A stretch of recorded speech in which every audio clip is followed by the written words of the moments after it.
How Capitalism Destroyed Community for Profit, Motherhood in Progress. Okay, that's interesting. By Ashley Ambers. I would say that that social media has also greatly destroyed communities. I think when it comes to that, also obviously, we have to realize that nowadays two parents have to work to support a family if they have one. People are more like isolated nowadays. I'll just have to see what Ashley has to say here. I'm curious. The U.S. Surgeon General today declared a new public health epidemic in America: loneliness. I'm 21. Do you look as a mom when watching this? 1000% true. I will. That doesn't even make any sense.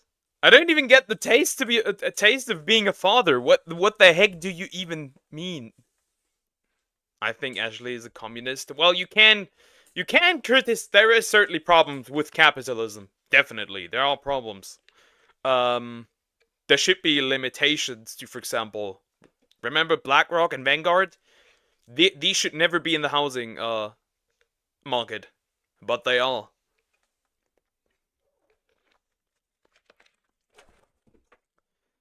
But yeah, let's continue. 10 years old and I have no friends. I'm really exhausted from being alone. I'm 23 and the people I call my friends don't have any time for me anymore because they have their own families, wives and children, all of them. I'm the only one that is single in that group. From waking up to no calls, no texts, and... Before that one woman, before that one girl, that kind of was the case as well. Like I could not open WhatsApp like for months, like months,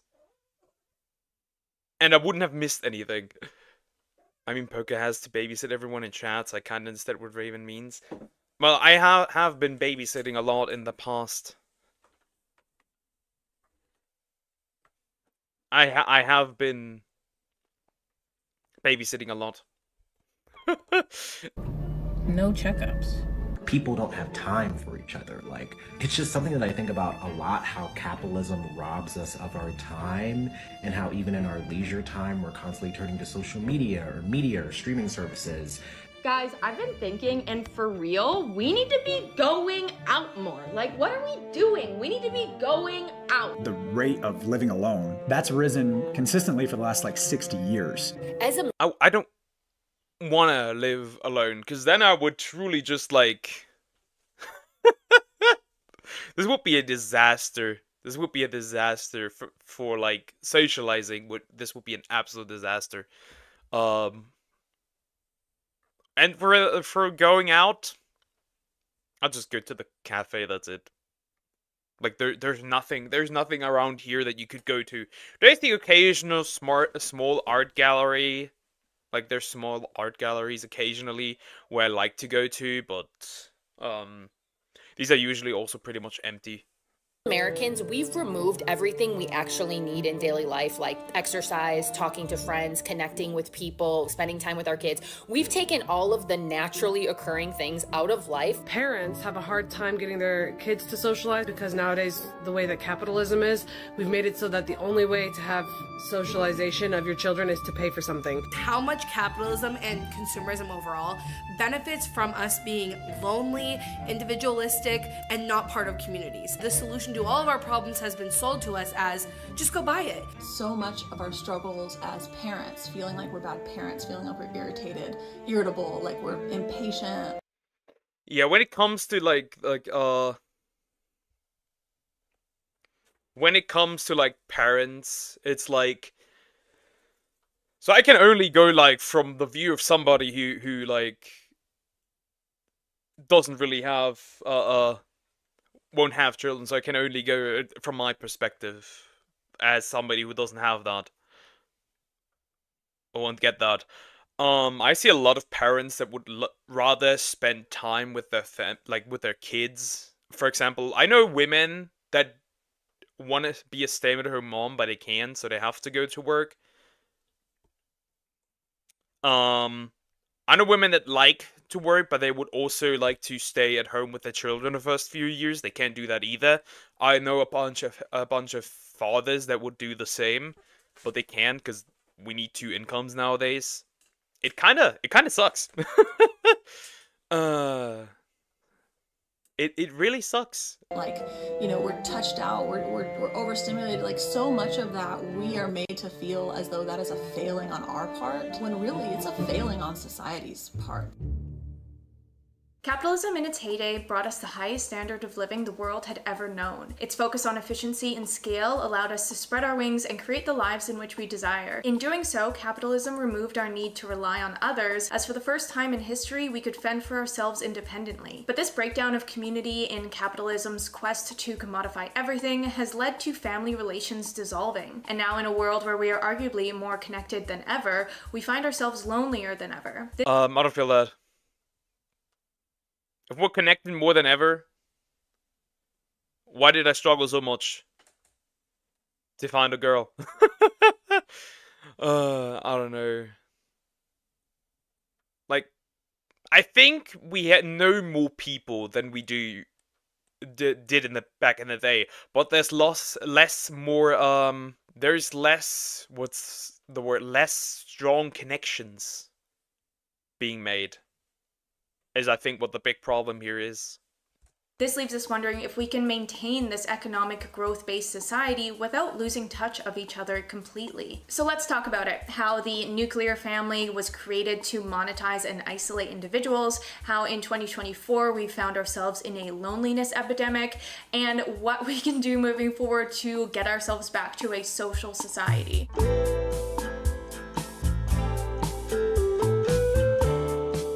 The first instance of community being affected by capitalism was in the death of the traditional family. When we think of the traditional family, we think of a 1950s home with a working dad, a stay-at-home mom, and 2 children. But the thing is, this is not actually the traditional family. Before capitalism stepped in, the traditional family consisted of a mother, a father, the children, but also the grandparents, aunts, uncles, cousins, anyone who was around. In this environment where the economy was mostly based on agricultural production, a larger family was preferred.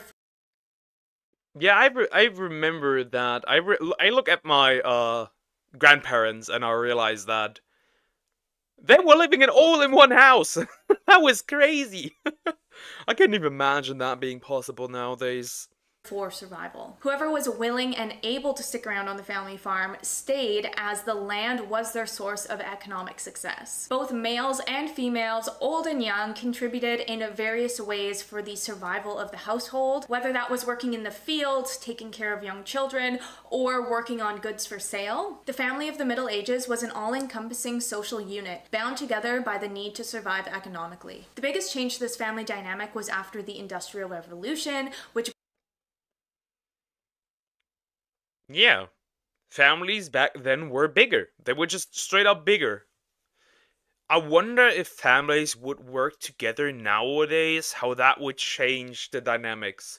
If that would make life generally easier or not, I'm curious. Brought on wage labor, something we're very familiar with today. As early factories opened, owners began to hire workers from outside their immediate family. For the first time ever, work and home had been separated, and this came with changes to the family. As wages men were earning from these jobs grew sufficient to support their families, there was a shift from agriculture to industry, and slowly women and children withdrew from the labor market. By the time we reached the 1900s, the male breadwinner family was the dominant family structure in the middle class, and is now what we call the nuclear family. With no more physical labor requirements from multiple bodies to survive, families started breaking off from their extended family and creating a path of their own. This also gave birth to the suburban home, and as we know, during these times, fathers would go to work, leaving their family during their productive hours, children would go to school, leaving their family during their productive hours, and women would usually stay home tending to the house all day, as it was now a single-person operation to run a household. But as we know, this this 1950s family structure didn't last forever, and women did start re-entering into the workforce for multiple reasons, like labor shortages during war times, but also with the decrease in household maintenance requirements, as modern household appliances and fewer children freed up women's time. But once we got into the 70s, women started fighting back against the system as they declared the nuclear family to be a tomb for women. Women who were traditionally working their homes. Yeah, and now you're in the same tomb as men. The job. Congratulations. As a larger unit, were now spending their productive hours in an empty house, stripped of purpose and relational connection that the traditional family had once filled her with. It only took women a couple decades to realize that they got the short end of the stick and it wasn't working for them anymore. The women's rights movement continued to grow in the late 70s and 80s, with the increased cost of living and recession requiring women to go back to work. Many women joined their husbands in the workforce and created this new form of the nuclear family, which consisted of 2 working parents and 2.5 children. But as capitalism 2 children and a gojo. 2 children and gojo. This just meant more opportunity for economic growth. Now that we're dealing with dual income households, there's potential for more money to be spent. And this just added fuel to the fire of reasons for the cost of living to increase. Now looking back, this 1950s family structure never stood a chance to survive an economy that requires constant growth and the desire for more.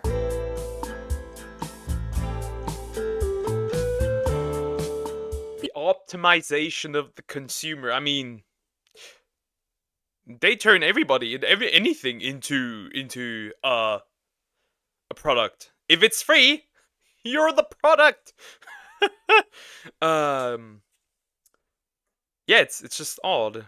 The isolation of nuclear families didn't end with just owning your own home either. We see this as families and communities are continually being broken down into smaller segments. On top of children needing to leave the nest at 18, we're finding more and more that they're not just leaving the nest, but they're leaving the state or the country in hopes for a better or just different life. From a capitalism perspective, this is a great move because even buying your own house separate from your family and community but in the same area still provides some security. But uprooting your life and leaving means more financial pressure to 100% rely on yourself and the system. And this isolation of the self or central unit has led to a new phenomenon, which is a hyper-individualist society. While individualism is the habit or principle of being independent or self-reliant, hyper-individualism is the state of mind where you believe that you're the center of the universe. Hyper-individualism is also intertwined with economics and...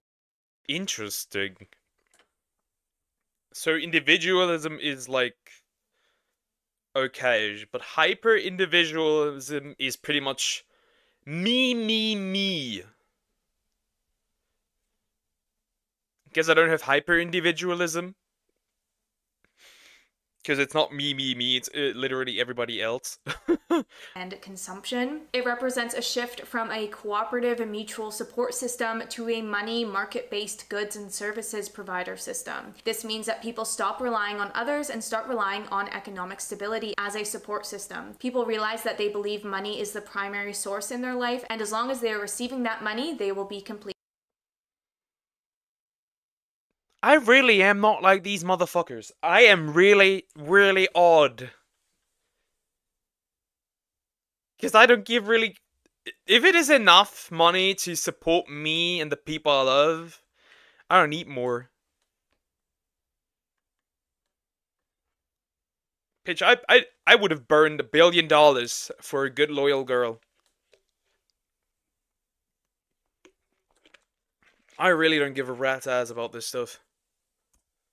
Seeing that capitalism thrives off people fending for themselves, hyper-individualism is a natural progression. If you stop relying on community and instead on the economy for your stability, then everyone around you becomes competition instead of your teammates. The real trap of capitalism is that you're working so hard that you want to live alone. The thought of living with your family, the thought of living with a bunch of other people is so exhausting to even entertain that notion.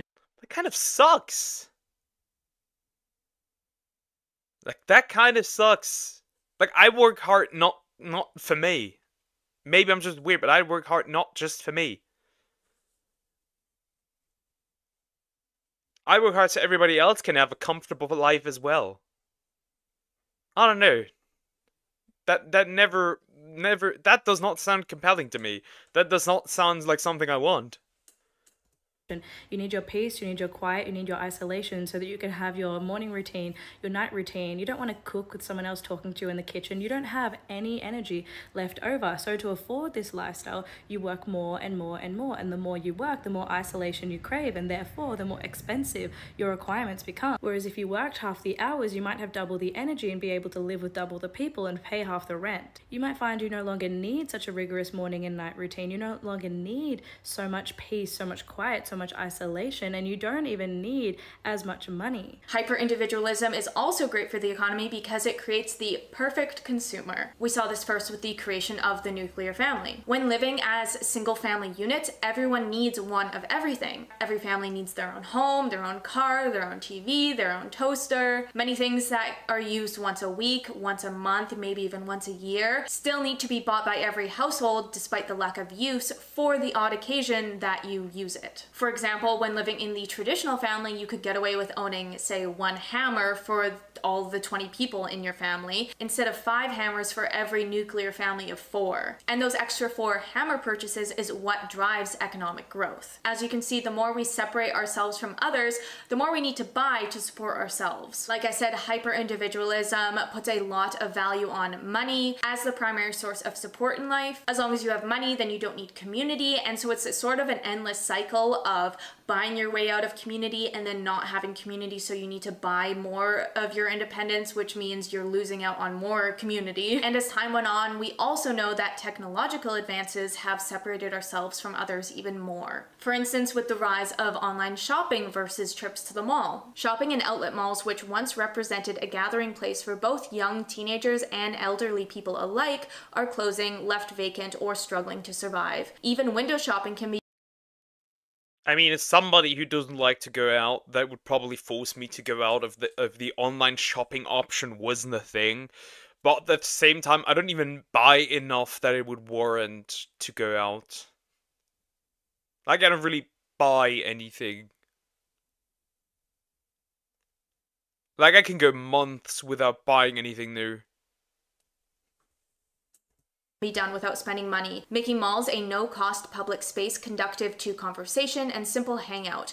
But the rise of e-commerce offers benefits that most malls cannot match, like the ability to browse infinite options and have items delivered for low cost or free. And the same effect happens with a lot of other aspects of life. With all the money we're spending on streaming services, there's less incentive to call up a friend and go to the movie theater. There was, of course, the death of the arcade as the video game industry took over our homes. On top of that, Uber and other delivery services mean that I would still say the video gaming is very social.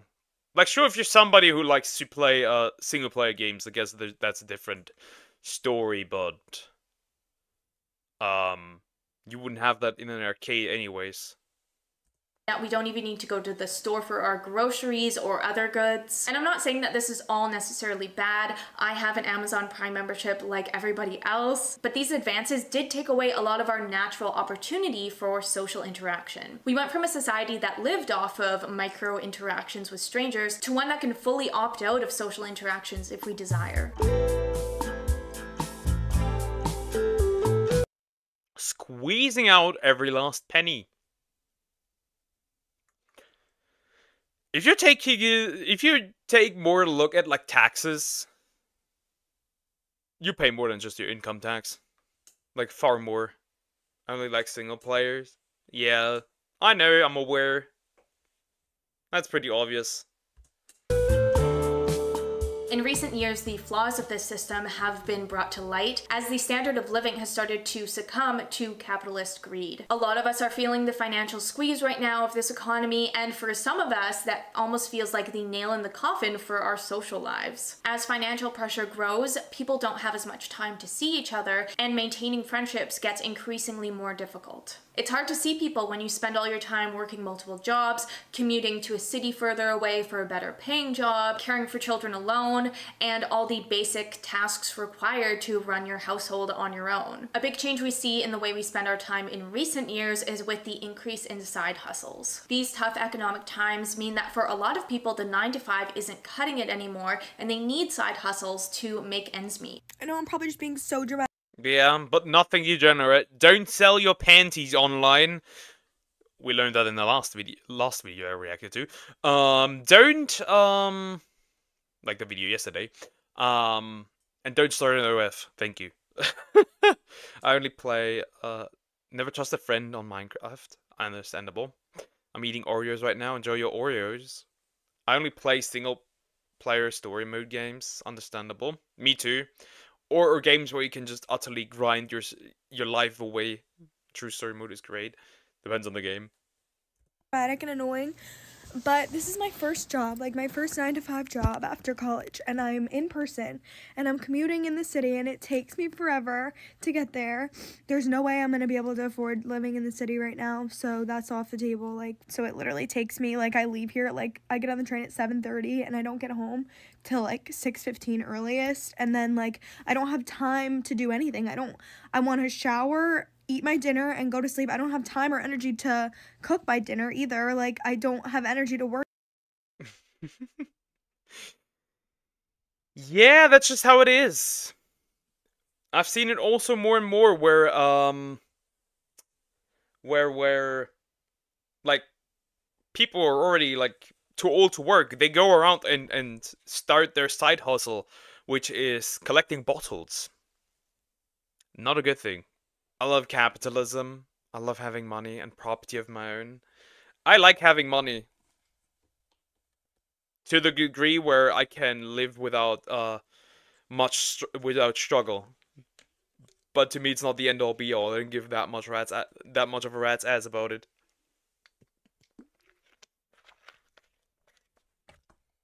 Workout, like, that's out the window. Like, I'm so upset. I literally get off, it's pitch black. Like, I don't have energy. How do you have friends? Like, how do you have time to, like, meet, like, a guy? I don't know. Like, how do you have time? That's the neat part. You don't. You guys have money? No, I don't. I do not have money. I'm a poor student. What do you mean? Time for like dating, like I don't have time for anything, and I'm like so stressed out. Just recently we saw with the ban on TikTok, I do have time for dating. I would have had time for dating because I'm no longer. I dropped out. So I do have, at least I do have enough time. I'd much rather sit here for 6 hours. creators coming forward saying that this isn't just a fun app, but a necessity for their financial survival in this economy. So in our list of priorities, socializing usually gets kicked to the bottom when so many other things need more of our time. The reality is that there are only so many hours in a day, and for most people, most of those hours are taken up by some form of labor, leaving little time and less energy left over for friendship. Public places that used to be used for socializing are now being used sparingly as people can't afford it anymore and don't have the time for it. And this can turn into a never-ending cycle. For example, financial insecurity may require someone to work multiple jobs, resulting in less leisure time and limiting opportunities for social participation and connection, which in turn could provide fewer resources and financial opportunities. Today I got both TikToks about like, you shouldn't live to work, you should work to live. And then the next TikTok was like, to live comfortably in America, you need to be making a minimum of 100. The algorithm just like, here, some positivity, you should live. And then the algorithm again, bitch, you're lazy, you better go to work. What is this purchasing power you speak of? It's a mysterious and magical thing. $100,000 a year. Unfortunately, the way society is set up, to enjoy your life, you always have to be making more money. It's always like the answer is making more money. I feel like I see so many like financial guru people on here trying to like give you these like next like hot tips, and it's always make more money. It's often, not always, but often, that people don't have an income problem, but a spending problem. They just spend money on too much useless shit. I know a lot of people that struggle with money, that spend money on useless shit that they do not need, And then they come, oh, I don't have money. We know why. And it's like, that is not the most attainable thing for everyone. That's like, some people can't just pick up a second or third job. Some people can't do side hustles and whatever. And then, you know what you're doing? Then you're living to work. And that's what you have to do to make more money. And it's just this impossible cycle. If we're only ever digging ourselves out of this hole that keeps getting deeper with the rise of cost of living, the housing crisis, and the rise of credit card debt, we will never have time for what we actually need, which is community. The funny part is, like, now that I look at this more positively, with the not me having to take care of anybody, life as a single dude might be not that expensive.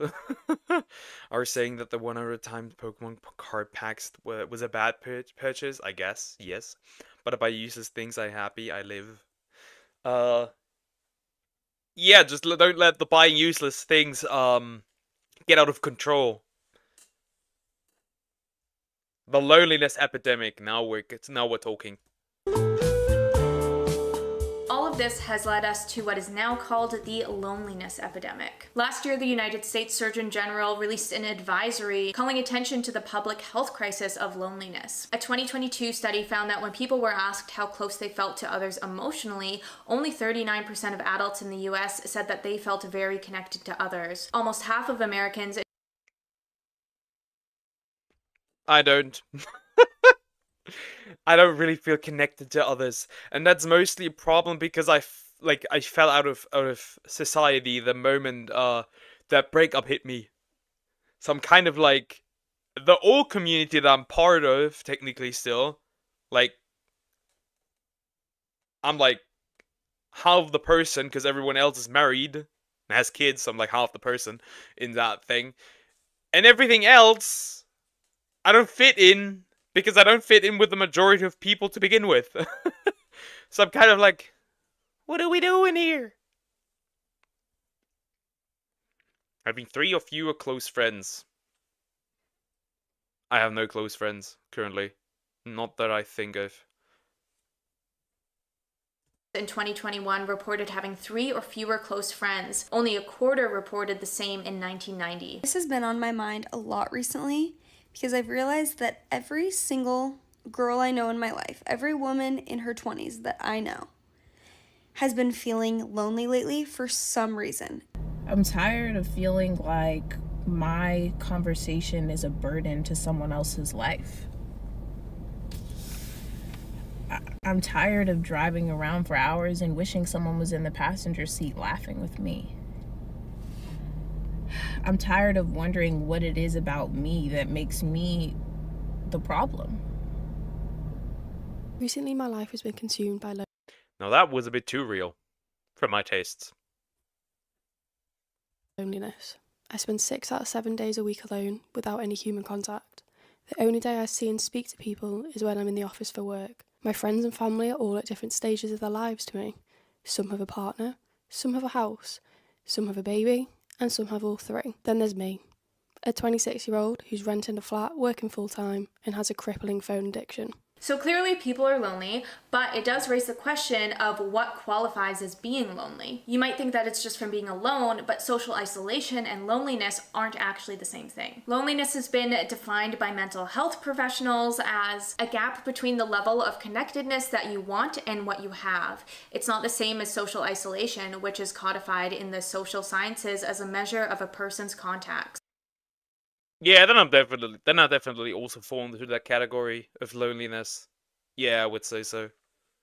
Loneliness is a subjective feeling. People can have a lot of contact and still be lonely, or be perfectly content by themselves. Now, an epidemic of loneliness might seem strange and not that big of a deal, but they've actually found a lot of negative health effects associated with loneliness. The effect of loneliness on the body can lead to dementia, cardiovascular disease. I am cooked. Chat, if I don't remember your names, you know why. I am actually cooked. weaker immune systems, high blood pressure, and diabetes. Loneliness is so bad that they've actually concluded that lacking social connection can increase the risk of premature death as much as smoking up to 15 cigarettes a day. Yeah, I'm cooked. It's Jover chat. These are wild conclusions which you might have a hard time connecting with loneliness, but the root cause of this all is actually from inflammation. Evidence shows that being objectively isolated or even the perception of isolation can increase inflammation to the same degree as physical inactivity. Good that I work out to combat this. That's interesting. I didn't know that. That's very interesting. Okay. Similarly, lower social support is associated with higher inflammation. Chronic inflammation throughout the body has been linked to various chronic illnesses across the lifespan that increase the risk of premature mortality. Thus, inflammation may be a common pathway that explains the many diverse health outcomes associated with isolation and loneliness. After going through the pandemic, I don't think it's that surprising that there's a lot of loneliness in society, but what may be a surprise is that this has actually been going on since before 2020. In 2018, a study by the Kaiser Family Foundation found that 1 in 5 Americans said that they always or often felt lonely or socially isolated. Murthy had actually called the problem an epidemic in 2017, even before the COVID-19 pandemic. And so the pandemic only accelerated the timeline to loneliness that we were already on. It may have brought on new levels of loneliness as we were abruptly separated from those around us, but the system we live in was already pushing us away from each other. Besides the health effects of the loneliness epidemic, there have also been massive social implications. We know that the country is feeling more divided than ever right now, and the hyper-individualized culture that led to the loneliness epidemic is only making things worse. 1972 showed that roughly 45% of Americans felt they could reliably trust other Americans. However, that proportion shrank to roughly 30% in 2016. In 2018, only 16% of Americans were Nobody trusts each other. I mean, you wouldn't really trust strangers. At all anyways, but interesting how people trusted others more back in the day.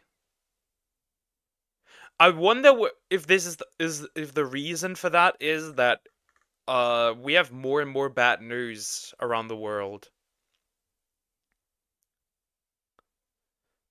So people trust each other less because they think things might happen to them. Interesting.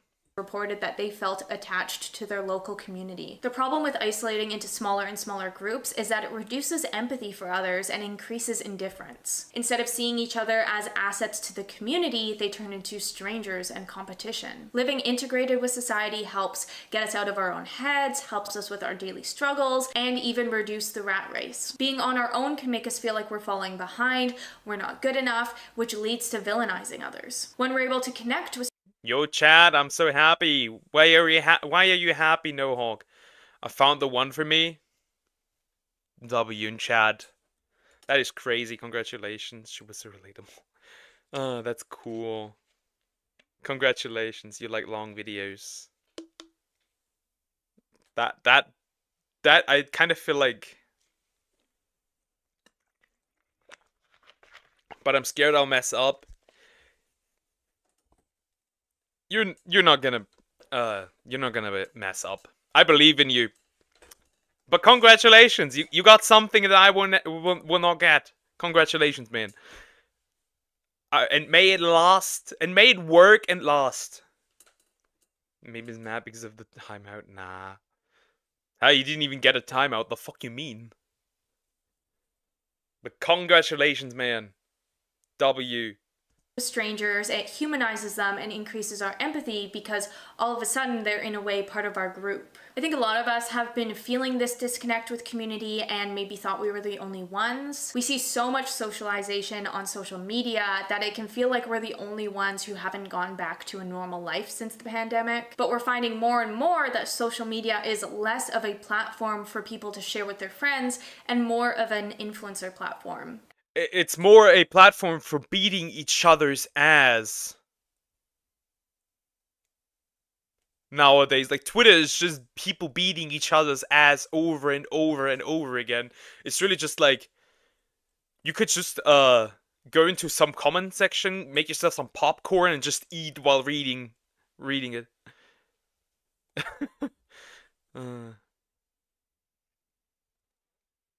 if you have problem, he fixes relationships. I will no longer fix any relationships ever. I'm done. I'm done. This does no longer concern me. I think Deer's mad because of timeout. I did not even time him out. What do you mean? I will never call it X. Never. And so seeing influencers going out and having fun because it's their job gives us a skewed view of what society is actually like right now. Because as we now know statistically, we are no longer living in a culture of connection. Third places do no longer really exist. The places that I like to go to, like, small art galleries, cafe, just drinking in a cafe, I don't know, parks, they're kind of always empty nowadays. They're really just empty. There's nothing there. It's been going really good right now. She gets me a lot. She's understandable. She just makes me smile. That was exactly like with me, bro. That was exactly like with me. But I really hope it works out between you two. I really do. I'm sending all the luck in the world, man.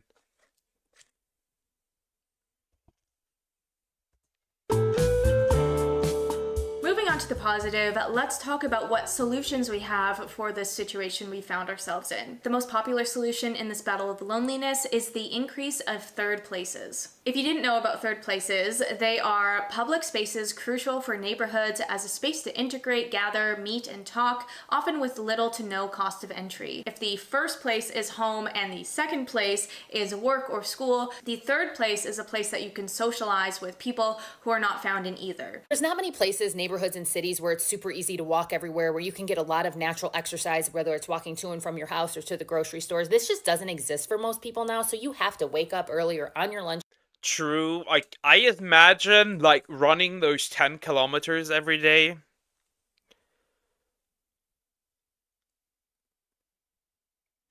That might be hard. Like, if I had to do that in a city, I would not do that in a city. So I'm glad I live, in this little village. It's enjoyable to go for runs here. Break or after work, you have to go to the gym so you can get in your exercise. Talking, like, people are meant to just talk nonstop, but now we live like really isolated, and then when you are talking, you're probably at work and you're in your professional mode. But people are meant to I'm not isolated. I talk a lot. It's with my chat. share their struggles, their stories, everyday thing, constantly, all the time. And we're not doing that. Kids stuff. There used to be kids running around neighborhoods all the time. Parents didn't have to pay all this extra money to do activities so that their kids can be involved in things. Parents didn't have to drive all over the place. No, they opened their door and there was kids everywhere. But now that doesn't exist. So we do need to pay for activities. We need to do special things. We need to be driving our kids all around. Throughout history, coffee shops, public parks, libraries, salons, and malls. She does have a point. When I look at, like, playgrounds nowadays, they are empty. Like, there are no playground. Like, playgrounds are empty. Have all represented third places. So what we're missing in our North American lives is a more opportunity to socialize organically in our day-to-day. Now, while we do have some of these third places and they've been around for a while, they're just not getting used as much. Like I mentioned, the increase in technology means that we're getting out of our house less, but also with the cost of living crisis, we can't afford to go out. As the cost of living skyrockets, especially in cities, access to third places becomes gatekept by the imposition or increase in the cost of entry. We call Munich the city of the rich because if you want to study there, you are cooked. I mean beyond cooked. If you don't have rich parents, good luck. You will not live there. Coffee shops, historically the archetype of a low-cost and vibrant third place, become less and less accessible as the price of a cup of coffee increases. Bringing it back to the isolation of the family and the lack of third places for them, we live in a world where children are often villainized for being out in public, and so we keep them separate. It seems like if children aren't able to act like adults, then they're not welcomed. Think of the way that children are expected to act in restaurants, at weddings, on plane rides, just quiet and unseen. The thing is, this isn't how children are treated in other places in the world. Like in a lot of European countries, children are accepted and integrated in the day-to-day life. They're often given their own third places. This gives them the opportunities to socialize, of course, but it also leads to parents not feeling. I've realized that kids should be allowed to act like kids. You do incredible harm treating a child like an adult and expecting the same behavior from a child like an adult. You do incredible damage to a child. Feeling so isolated when they do make the choice to have children because those kids aren't invited into their social life. An example of this is Annie Samples, an American mom who's living with her family in Denmark, who shares on Instagram that for Copenhagen residents, playgrounds and parks are a space for the whole family. Here are a few things you may not know about Copenhagen parks and playgrounds.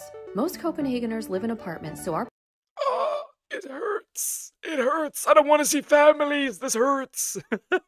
backyards and are super important for family time and socializing, so we really need them to be equipped to meet our needs. Most importantly, parks and playgrounds here have clean and functional public restrooms with diaper changing stations. Thanks, tax dollars. Secondly, of course we need to eat, so parks here often have restaurants, coffee kiosks, and even beer, wine, or the occasional Aperol spritz. And yes, drinking in Danish parks and playgrounds is completely legal. We also have a number of staffed playgrounds which have indoor play areas with board games, activities, toys, and vehicles they loan out. There are sometimes This is so cute! This is so cute! This is so cute. Like parks with like pets and animals there to learn about, and they often host community programs. Overall, I think the city does such a good job of providing the perfect backdrop to let the good times roll. Another example of this. Chat. Is it wrong for a dude to get baby crazy? Because the more times I see children, like babies, the more like I want one of those myself. Usually only women get baby crazy. Why do I have that now?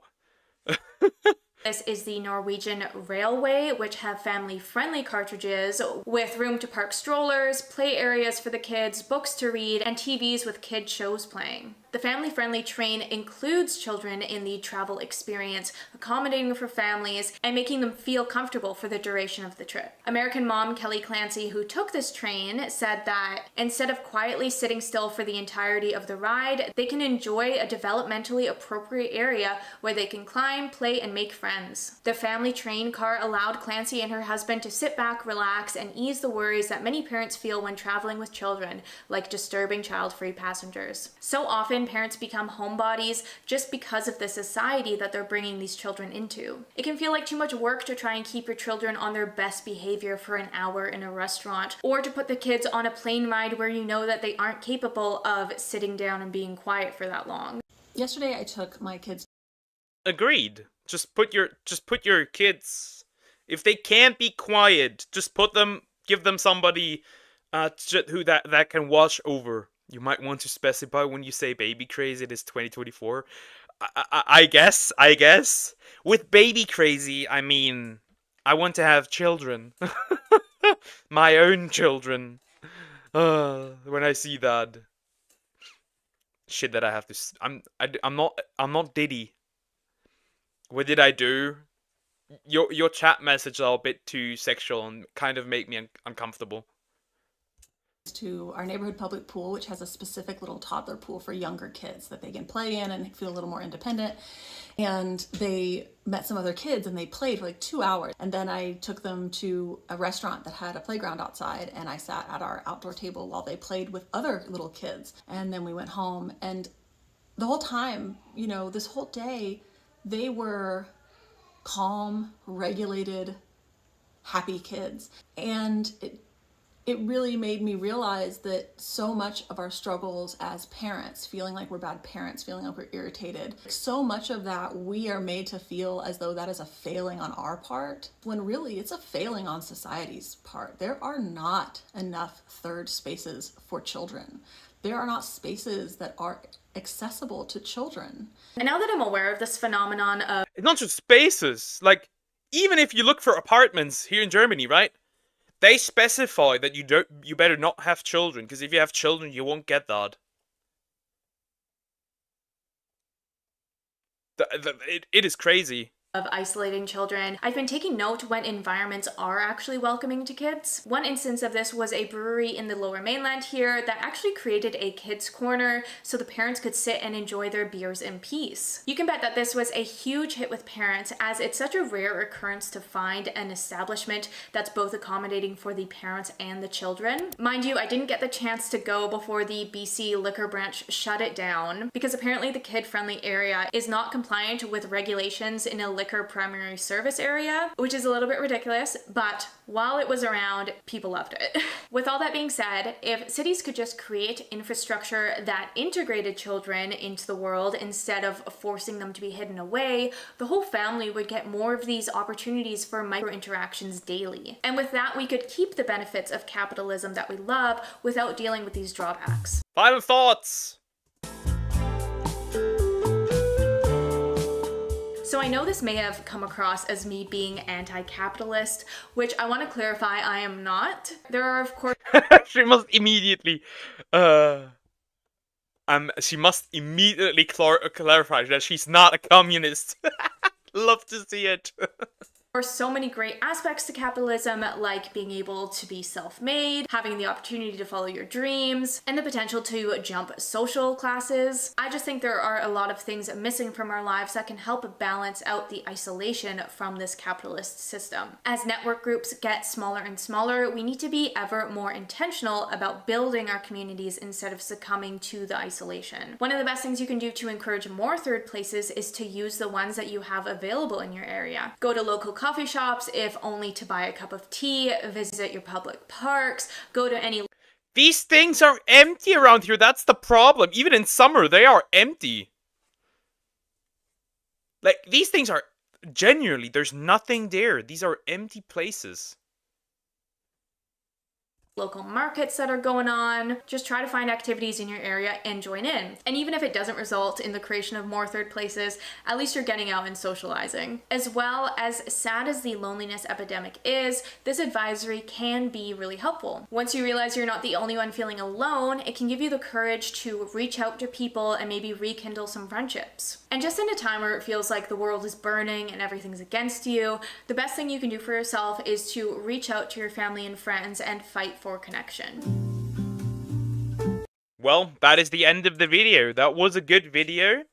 I like the points she brought up, especially the whole isolation part, because everybody's chasing money so much.